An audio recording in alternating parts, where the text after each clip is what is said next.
मेरा पति काम के सिलसिले से विदेश में रहते थे। उन दिनों मैं बहुत ज़्यादा तरस जाती थी। कम उम्र की लड़की थी।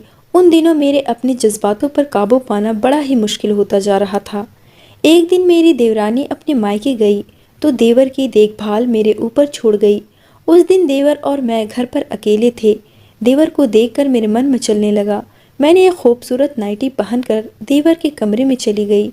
देवर मेरे जज्बातों को अच्छी तरह समझ पा रहा था। फिर देवर कहने लगा, आज तो सही मौका मिला है भाभी आपके साथ। यह सुनते ही मेरे चेहरे पर एक शैतानी मुस्कुराहट आई और फिर हम दोनों ने पूरी रात जोश के साथ। मेरी उम्र 22 साल है। मैं दिखने में बेहद ही दूध की तरह सफ़ेद थी। मेरी शादी 3 साल पहले मेरे पति राघव के साथ हुई थी। मेरे पति काम के सिलसिले से विदेश में रहते थे। उन दिनों मैं बहुत ज़्यादा तरस जाया करती थी। मेरी उम्र की लड़की अपने पति के साथ खूब मज़े करती थी। शादी के 6 महीने बाद ही मेरे पति मुझे छोड़कर विदेश चले गए। मैंने कई बार अपने पति से फ़ोन पर बात करते हुए कहा कि वह भी मुझे अपने पास बुला ले, लेकिन मेरी बात मानने को मंजूर नहीं थे। विदेश में मेरे पति बहुत ही अच्छी कंपनी में काम करते थे। उनकी सैलरी काफ़ी अच्छी थी, लेकिन अपने पति के बगैर हिंदुस्तान में मेरा बिल्कुल भी मन नहीं लगता था। मेरे ससुराल में मेरा देवर और मेरी देवरानी रहती थी। मेरे देवर की शादी मुझसे पहले हुई थी। उन दोनों की लव मैरिज थी। मेरे सास ससुर तो बहुत पहले ही भगवान के पास चले गए थे, इसलिए मैं अपने ससुराल में अकेली पड़ गई। क्योंकि शाम को जब भी देवर घर आता तो दोनों पति पत्नी अपने रूम में चले जाते। वह दोनों जिंदगी की खूब मज़े ले रहे थे, लेकिन मैं दोनों को देख देख कर तरस जाया करती थी। मैं अपनी उम्र के उस चौराहे पर थी जहाँ पर अक्सर लड़कियाँ शादी के बाद बाहर घूमने को जाती, और एक मैं थी जो घर पर ही पड़ी रहती थी। मेरा मन बहुत उदास हो जाता। मैं अपने पति के आगे बहुत जिद करती कि वह भी मुझे अपने साथ विदेश ले जाए, लेकिन वह कहते कि अभी हालात ठीक नहीं हैं। यह सब सुनकर मैं मायूस हो जाती। सारा दिन मैं घर के कामकाज में गुजार देती, लेकिन शाम को जब दोनों पति पत्नी को देखती तो मुझे समझ में आ जाता कि वह अब लोग क्या करने वाले हैं। जब मैं कमरे के बाहर जाकर खड़ी होती तो उन दोनों के कमरे से बाहर से आहट सुनती, तो मैं समझ जाती कि लोग तो आज खूब मज़े ले रहे हैं। उन दोनों को देखकर अपनी किस्मत बहुत ही बेकार लगती, क्योंकि ज़िंदगी के तो मज़े वो दोनों ही ले रहे थे। ये शादी मेरे मामा ने करवाई थी। मैं बहुत ही मिडिल क्लास फैमिली से बिलोंग करती थी। माँ ने जब बताया कि लड़का विदेश में जॉब करता है तो मेरे घर वालों ने तुरंत मेरी शादी कर दी। शादी को लेकर मेरे दिल में कई अरमान भरे हुए थे, क्योंकि मेरी बहुत सारी सहेलियों की शादी भी हुई थी। जब वह मुझे अपनी सुहागरात की पीड़ा के बारे में सुनाया करती, सब सुनकर मेरा भी दिल अंदर से मचल उठता। मैं सोचती थी कि जब मेरी शादी होगी तो मैं भी अपने कई अरमान पूरे करूंगी। मैं सिर्फ 22 साल की थी। लड़के की अच्छी इनकम देखकर घर वालों ने तुरंत मेरी शादी कर दी। मैंने सोचा था कि मैं भी अपने पति के साथ विदेश सेटल हो जाऊंगी। वहां जाकर हम दोनों खूब मज़े करेंगे, लेकिन मुझे नहीं पता था कि मेरी किस्मत ने कुछ और ही मोड़ ले लिया। शादी करके जब मैं अपने ससुराल विदा होकर गई तो सुहागरात की रात मेरे पति ने कमर तोड़ मुझको प्यार लुटाया। उन्होंने मुझे प्यार करने में कोई कसर नहीं छोड़ी। मैं अपनी ज़िंदगी के उस मोड़ पर थी जहां मुझे लग रहा था कि मैंने सब कुछ हासिल कर लिया। मैं सोचती थी कि मैं विदेश जाऊंगी, वहां छोटे छोटे कपड़े पहनकर अपने पति को अपनी तरफ आकर्षित कर लूँगी। मैं सिर्फ 22 साल की थी, लेकिन मेरे अंदर जज्बात बहुत भरे हुए थे। मेरा शरीर थोड़ा मोटा था, जिससे यह अंदाज़ा नहीं लगाया जाता कि मेरी उम्र 22 साल है, लेकिन मेरे अंदर सहने की ताकत बहुत ज़्यादा थी।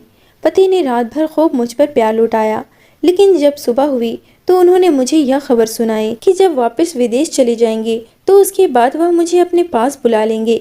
उनके जाने के वक्त मैं बहुत रोना धोना किया कि काश वह भी मुझे साथ ले जाए, लेकिन वह मुझे यही कहते रहे कि अभी तुम्हें थोड़ा धैर्य रखना पड़ेगा, कुछ टाइम के बाद तुम्हें मैं खुद ब खुद अपने पास बुला लूँगा।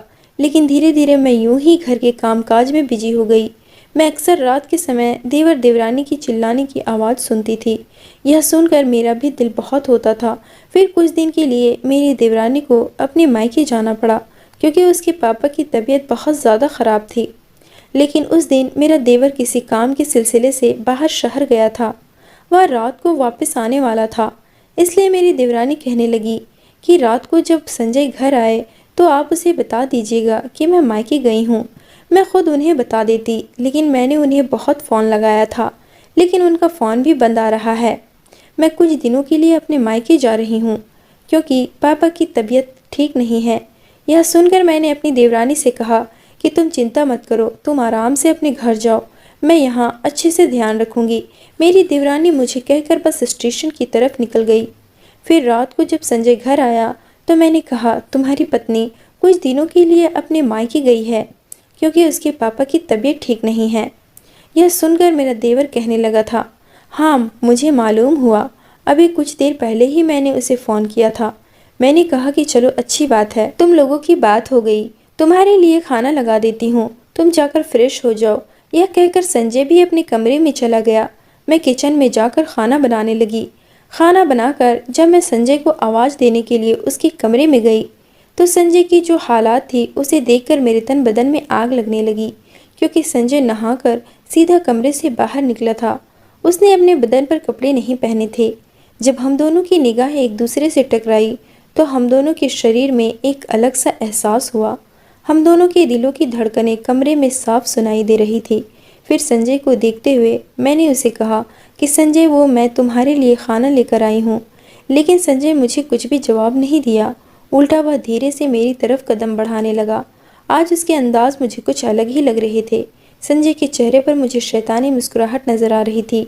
फिर वह धीरे से मेरे करीब आया और खाने की ट्रे को पकड़ते हुए मेरे हाथों को छुआ। संजय के छूने से ही मेरे तन बदन में आग सी लगने लगी थी। मेरे जज्बात भी थोड़े बढ़ने लगे थे। मैंने उन पर तुरंत काबू किया और फौरन भागकर किचन में आ गई। किचन में आकर मैं बर्तन धोने लगी। तभी बर्तन धोते धोते पीछे से अचानक संजय आकर खड़ा हो गया। मैं अचानक पीछे मुड़ी तो वह मुझसे टकरा गया। मुझे देखकर संजय कहने लगा, भाभी जान, थोड़ा संभल कर काम किया करो। संजय ने मेरी कमर पर हाथ रखा था। आज इतने टाइम के बाद किसी ने मुझे छुआ था। संजय के छूने से ही मैं ढीली पड़ने लगी। आज संजय मुझे कुछ अलग ही लग रहा था। फिर वो मुझसे कहने लगा, भाभी जान, कितना काम करोगी, थोड़ा समय अपने लिए भी निकाल लिया करो। मैंने भी कहा कि हाँ संजय, मैंने अपने लिए टाइम तो निकाल लूँ, लेकिन मुझे कोई टाइम देने वाला ही नहीं है। फिर संजय कहने लगा कि कैसी बातें कर रही हो भाभी, मैं हूँ ना, भाई नहीं है तो क्या हुआ, मैं आपका ख्याल रखूँगा, आप कभी मुझे तो मौका दें। संजय के इरादे भी समझ रही थी। मुझे बहुत ज़्यादा शर्म भी आ रही थी। मैंने तुरंत अपनी पीठ घुमाई और अपने काम में लग गई। लेकिन संजय धीरे से मेरी कमर पर हाथ फेरने लगा। जब संजय कमर पर हाथ फेर रहा था तो मेरी आंखें बंद होने लगी। मेरी धड़कनों की आवाज़ अब बढ़ने लगी थी। फिर मैंने भी बड़े धीरे धीरे लफ्ज़ों में कहा कि संजय, आप यह क्या कर रहे हैं। फिर संजय मुझे कहने लगा कि वही जो आप चाहती थीं। मेरी और संजय की धड़कनें भी बढ़ने लगी। मुझे किचन में हम दोनों की धड़कनों की आवाज़ सुनाई दे रही थी। फिर धीरे धीरे संजय का हाथ मेरी नाभि पर आ गया। अब मेरा भी अपने जज्बातों पर काबू पाना बड़ा ही मुश्किल होता जा रहा था। संजय कहने लगा कि आपको क्या लगता है कि मुझे समझ में नहीं आता कि भाई के जाने के बाद आप कितनी अधूरी हो गई हो। आपके अंदर भी कई अरमान होंगे, लेकिन आपने वो सारे के सारे अरमान अपने ही दिल में दफन करके रखे हुए हैं। मेरा बहुत मन है कि मैं आपके सारे अरमानों को पूरा करूं।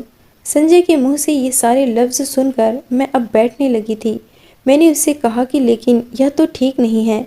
मेरे आगे और कुछ कहने से पहले ही संजय ने तुरंत मुझे अपनी बाहों में ले लिया और मुझे उठाकर मेरे कमरे की तरफ ले जाने लगा। आज मैं ना चाहते हुए भी अपने आप को रोक भी नहीं पा रही थी। मैं सदियों से प्यासी थी। मेरे पति को विदेश जाने के बाद मेरी कमी का कभी भी एहसास नहीं होता था, लेकिन मुझे बहुत ज़्यादा होता था। लेकिन मैंने कभी यह नहीं सोचा कि कभी संजय को मेरे इन एहसासों की समझ भी होगी। फिर संजय मुझे अपने कमरे की तरफ ले गया और बिस्तर पर जाकर मुझे बिठा दिया और फिर अपनी उंगलियों से मेरे पैरों को सहलाने लगा। आज मुझे अपने पति की याद भी नहीं आ रही थी। मेरा बस यही मन हो रहा था कि मैं इन्हीं पलों को अच्छे से बिताऊं। संजय के इरादे आज कुछ अलग ही लग रहे थे। मैं भी संजय की बाहों में अब खो जाना चाहती थी। फिर संजय ने धीरे से कमरे की लाइट ऑफ कर दी और फिर धीरे धीरे मेरी तरफ बढ़ने लगा। जैसे संजय ने मेरे माथे पर किस किया कि तभी अचानक मुझे अपने पति की गुस्से भरी आवाज़ सुनाई दी। यह आवाज़ सुनते ही मैंने तुरंत संजय को साइड कर दिया।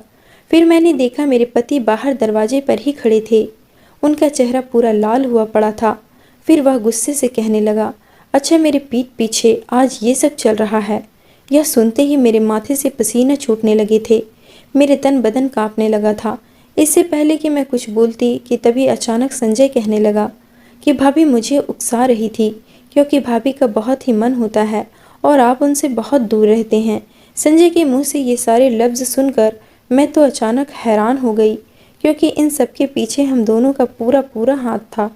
लेकिन जैसे संजय उसके आगे कुछ कहने वाला था, तभी अचानक मेरे पति गुस्से से कमरे में दाखिल हुए और उन्होंने संजय को एक जोरदार थप्पड़ जड़ दिया और फिर कहने लगे, मैं दरवाजे पर खड़ा तुम दोनों की सारी हरकतें देख रहा था। तुम मेरे सगे भाई हो, तुम मेरे साथ धोखा कैसे कर सकते हो? मैं तो तुम पर अपनी जान छिड़कता था और तुम मेरे पीठ पीछे यह सब कर रहे हो। अगर तुम्हारी बीवी को इस बारे में पता चल गया तो सोचो कितना बुरा होगा। यह सुनकर संजय चुपचाप गर्दन झुकाए खड़ा था। वह अपने भाई से माफ़ी मांग रहा था। संजय ने जब मुझे देखा तो मेरे पास जवाब देने के लिए कोई भी शब्द नहीं थे। लेकिन मैं तो यह सोचने लगी कि राघव अचानक घर के अंदर कैसे दाखिल हुआ। जब मैंने राघव से यह सवाल किया तो वह मुझे कहने लगे कि तुम बार बार अक्सर मुझे फ़ोन करके यही कहती थी और बहुत रोती थी कि मुझे तुम अपने पास बुला लो, और कहीं ना कहीं मुझे भी यही एहसास होता था कि मैं तुम्हें हिंदुस्तान अकेले छोड़ आया हूँ और तुम मेरे बिना अकेली कैसे रहती होगी। यह सब सोचते हुए मैंने प्लान बनाया था। सोचा था कि तुम्हें हिंदुस्तान जाकर सरप्राइज़ दूंगा, इसलिए मैंने तुम्हें हिंदुस्तान आने के बारे में पहले कुछ भी नहीं बताया। लेकिन मैं यह बिल्कुल भी नहीं सोचा था कि हिंदुस्तान आकर मुझे एक नया सरप्राइज़ मिल जाएगा। हिंदुस्तान आकर मैंने सबसे पहले अपने भाई को फ़ोन किया था, लेकिन इसका फ़ोन स्विच ऑफ आ रहा था। जब मैंने इसकी बीवी को फ़ोन किया तो वह मुझे कहने लगी कि वह अपने मायके आई हुई है, क्योंकि उसके पिता की तबीयत अचानक ठीक ख़राब हो गई थी। मैंने सोचा था जब तुम सोने के लिए कमरे में जाओगी तो मैं तुम्हें आकर सरप्राइज़ दूंगा, लेकिन मुझे क्या पता था कि मुझे पहले ही तुमसे बड़ा सरप्राइज़ मिल जाएगा। मेरी पीठ पीछे तुमने मुझे धोखा दिया है। जब संजय को किचन में जाते देखा और जाकर छुप कर देखा तो मुझे तुम दोनों के इरादे थोड़े ख़राब लगने लगे थे, लेकिन मुझे तब भी विश्वास था कि तुम दोनों अपने रिश्ते की डोर को कभी भी नहीं तोड़ोगे। लेकिन शायद यह तो सबसे बड़ी गलतफहमी मेरी ही थी। मैं घर पर छुपकर बैठा हुआ था, तुम दोनों पर नज़र रखा हुआ था। मेरे पास घर के एक पुरानी चाबी पड़ी हुई थी, उसी से मैं घर के अंदर दाखिल हुआ था।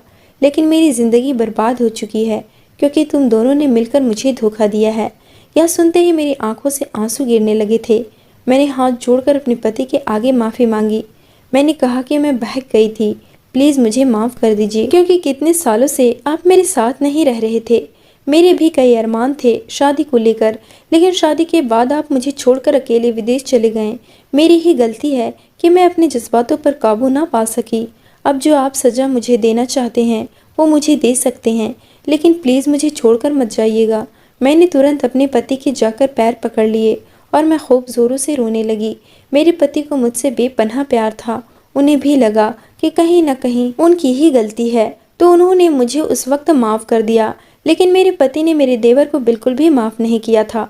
मेरे पति ने कहा कि मैं नहीं चाहता कि तुम्हारी शादीशुदा ज़िंदगी पर कोई भी असर आए, इसी वजह से मैं तुम्हारी पत्नी को इस बारे में कुछ भी नहीं बताऊंगा। लेकिन तुम्हें अब इस घर से चले जाना चाहिए।